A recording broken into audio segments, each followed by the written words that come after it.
This is a tutorial on the quadratic formula. Usually when we solve a quadratic equation, we find x values that make our expression or our function value equal to 0. And to do this, we usually factor or complete the square to find these x values.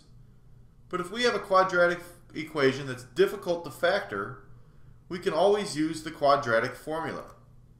And this is our quadratic formula.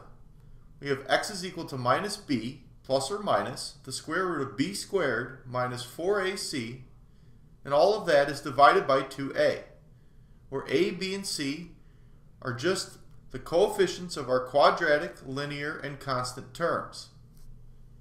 And remember, usually in a quadratic equation we have two solutions. And we get both of our solutions from the quadratic formula because of this plus or minus here next to the b. So let's try using the quadratic formula. Remember, it's x is equal to negative b plus or minus the square root of b squared minus 4ac all over 2a. And here we have the equation 4x squared minus 10x plus 5 is equal to 0. That means our a is 4, our b is negative 10, and our c is 5. So if we plug that in, we get x is equal to negative 10 plus or minus the square root of negative 10 squared minus 4 times a, which is 4, and then times c, which is 5. And that's all over 2 times a, which again is 4. Well, negative 10 is a positive 10. We have our plus or minus the square root. Negative 10 squared is 100, and that's minus 4 times 4, which is 16. 16 times 5 is 80. So we have 100 minus 80 underneath the square root. And this is all divided by 2 times 4, or 8. So we end up with 10 plus the square root of 20 over 8, and 10 minus the square root of 20 over 8. Now the square root of 20, I can rewrite that as the square root of 4 times 5. And if I can write it that way, I can rewrite it as the square root of 4 times the square root of 5. And our square root of 4 is just 2, so we have 2 root 5. So we end up with 10 plus 2 square roots of 5 all over 8, and 10 minus 2 square roots of 5 all over 8.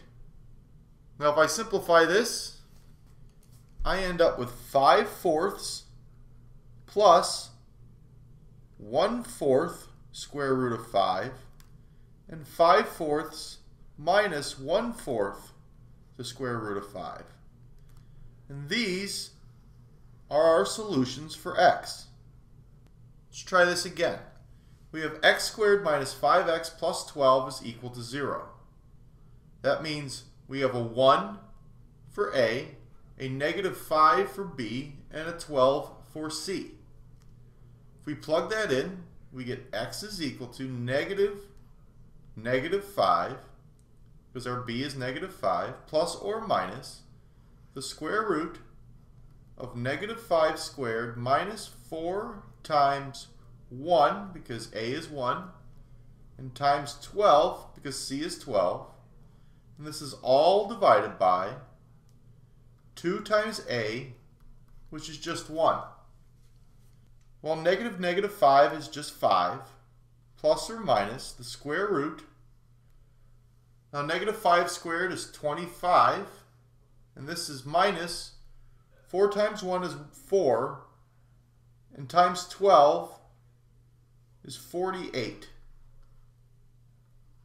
And this is all over 2 times 1. Now again, if we split up our plus and minus, we get x is equal to 5 plus the square root of 25 minus 48 is negative 23. and this is all over 2. And we also have x is equal to 5 minus the square root of negative 23, and that's all over 2. Now the square root of negative 23 I can rewrite as the square root of 23 times negative 1, or the square root of 23 times the square root of negative 1. Square root of 23 cannot be simplified, so it's still just the square root of 23, and the square root of negative 1 is just I. So what we end up with is x is equal to 5 plus the square root of 23i all over 2, and x is equal to 5 minus the square root of 23i all over 2. And these are our values of x.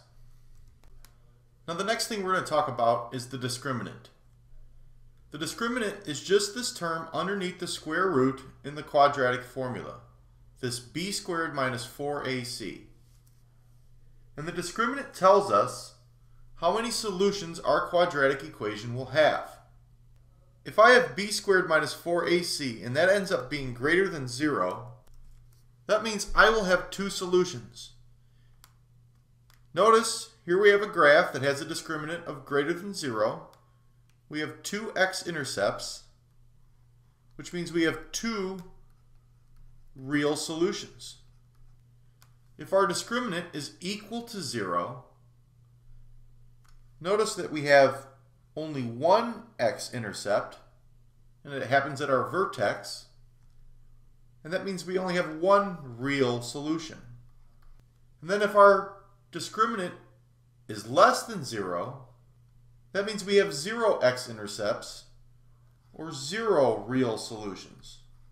Now this makes sense. If this was less than 0, that means this would be negative, and we'd be taking the negative square root, which means our answers would end up being imaginary. So just by looking at the discriminant, you can see how many solutions your quadratic equation is going to have.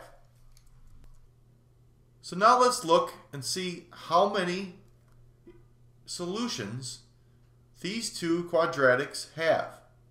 Our first quadratic is 2x squared plus 10x minus 8 is equal to 0. This is our A, 10 would be our B, and C would be negative 8. And if we find our discriminant, which is just b squared minus 4ac, that means we have 10 squared minus 4 times a, which is 2, and times c, which is negative 8. Well, 10 squared is 100. 4 times 2 is 8. Times a negative 8 would be minus 64. So this is 100 minus a minus, or plus. So this would be 164. 164